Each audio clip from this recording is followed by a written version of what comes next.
She has some special gifts. Born in India, actually got into the investment world, but after a degree in, I'm going to say, chemistry, but it wasn't just chemistry. It's like chemistry, computer science, kind of a combination of sorts, right?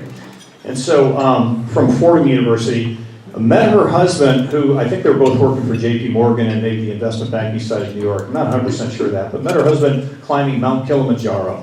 Now, if you meet your husband climbing Mount Kilimanjaro, that is a special relationship. I don't enjoy it. Without further ado, welcome Kezia Samuel. Thank you, Kezia.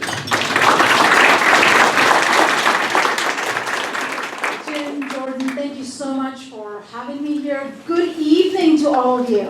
And all of you should feel very lucky to partner with a firm like Underhill, who take care in educating all of us to make the best decisions. We live in a world with a lot of noise, do we not? Yes. Some of that noise is fact, and some of that is just noise. But how do we differentiate one from the other? And seminars like this are critical in helping all of you stay informed. And what a great partnership to have with the Underhill team. With that, you can see the title that we wanted to kick things off was every year we start with New Year and making all these great resolutions. Well, sometimes they're not so quality, are they? As an example, a few years ago I decided I was going to climb. I've done Kilimanjaro. I was like, oh, I'm going to do Everest. I didn't read anything about it. And then I did a few research topics, and then I saw, that's not something I will ever do. So what the objective of today's conversation is to learn what's happening in the markets and make informed and quality decisions as it relates to your investment accounts and your investment goals. That sound like a good plan? Yeah. Now, Jim gave you a little bit of a backdrop, so I stand here, I've got lots of eyeballs on me. I'm going to share a small tidbit about how I came about my name. I was born and raised in India as an icebreaker, so you get to know me a little bit better. I'm one of three. I have two older brothers, 7 and 9 years older than me, and my mom really wanted a girl. So she goes to church and she says, I really want a girl. And the nun says, if you let me name her, you will have a girl. And she believed it. 9 months later, I was born, and she's like, okay, I have a girl. What should we name her? And she says, let's name her Kezia.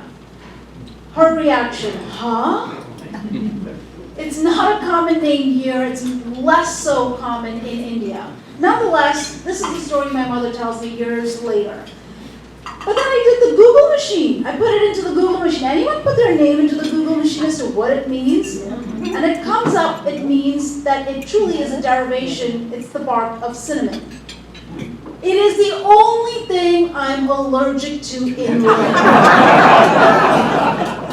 I say this because when we talk about investments, it tends to get very dense, doesn't it? I want us to have a conversation today. I've got 2 rules.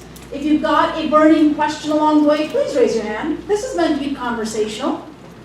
Is that fair? And second, if I slip into Finglish, financial English, would you keep me honest? I look at numbers all day and sometimes I forget that an acronym that I've used may or may not be common language. Does that sound like a fair? 2 fair rules? With that, let's kick things off. I'm going to cover what happened in the markets in 2023 briefly, and then spend the majority of the time talking about what's next for inflation and what's next for the economy. I'm going to do some surveys along the way to get a sense of where is this audience. I speak around the country, and I get different varied sensations and feelings. We'll talk a bit more about that, and then some opportunities and risks that exist in the markets today. Let's start with what happened in the markets in 2023. But before I do that, 2023 we lost some great people. It was the year of Taylor Swift, Time Person of the Year, but we also lost Charlie Munger. Anyone know who Charlie Munger is? Yep.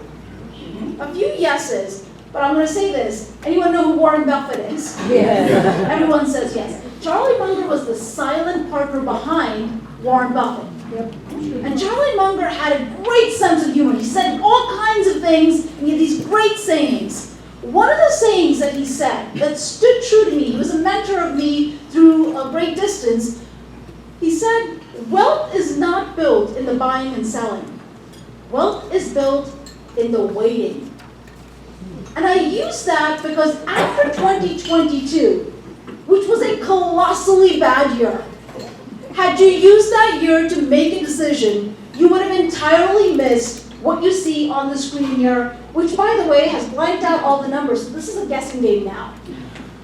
But we do know that the numbers above the bar line are positives. 2023 represents a mirror image of what we saw in 2022.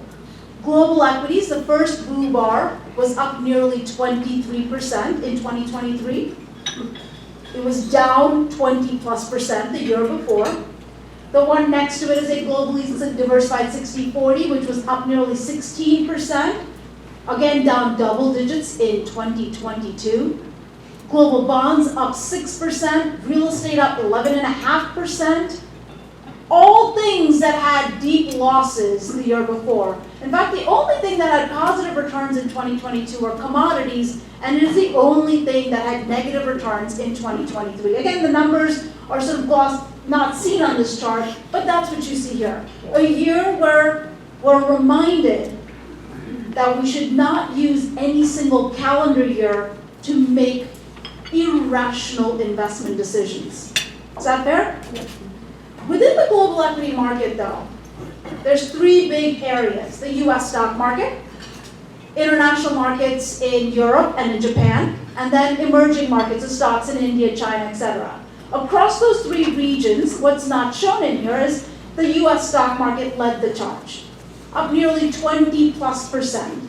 The next best region was stocks in Europe and in Japan, up 20%. Mind you, there's a war happening in Europe. Okay, so still regarding that, up 20%, and emerging markets came in last, up 10%, because of what's happening in China, given their economic slowdown. When you say that the US stock market led, what it doesn't show you is this. How many of you have heard of the Magnificent Seven? A few? Yeah? How many of you have heard of artificial intelligence? How many of you are worried? Or I don't know. Is that fair? I don't know. But there were 7 stocks in the market, especially in the US stock market, when the S&P 500, that were tied in some form or fashion to artificial intelligence, and those stocks had outsized returns. Here's a quick note. The S&P 500, it's got the word 500 in it. So how many stocks in it? 500. But they're not all equal. It was not a trick question. Sometimes my questions are very straightforward. You learned this about me. They're not, you don't buy 500 stocks in equal weight. It is something called a market cap weighted index, meaning the bigger stocks have a bigger chunk in it. And these 7 stocks is in the yellow line. Look at those 7 stocks in 2023. Shot up like a rocket. Up 70+%. The blue line in the middle is the S&P 500. And then there's the rest of the 493 stocks. Do you see the difference? That's a big difference. Why am I showing this and why should you care? If you have a portfolio, do you think just owning 7 stocks is enough? But it's the right ones, you say. We know that we talk about diversification, but when we have a year like this, if you have dividend-paying stocks, as an example, those stocks actually had negative returns. It was a year that only rewarded high-flying, technology-related stocks in some ways married to artificial intelligence. That's the key. So if you're looking at your statements and you're comparing it to what you see on Fox Business or CNBC, whatever your source is, you may not see your portfolio's return look like this because unless you had a concentration, yours may be different. The other part that may not be obvious, and that this is less talked about, this is all of your echocardiogram. When you look at your statement and you don't like what you see, you know this happens. You know, when you squint and you're like, if I don't look at it, maybe it won't be that number. This chart here looks at the volatility in the stock market, and that is in the blue line. And then it also looks at the volatility in the bond market. Which line is higher at the far right-hand side? The bond market. Now, does that make sense? Historically, this is not the case. In 2023, bond markets were 8 times more volatile than the stock market.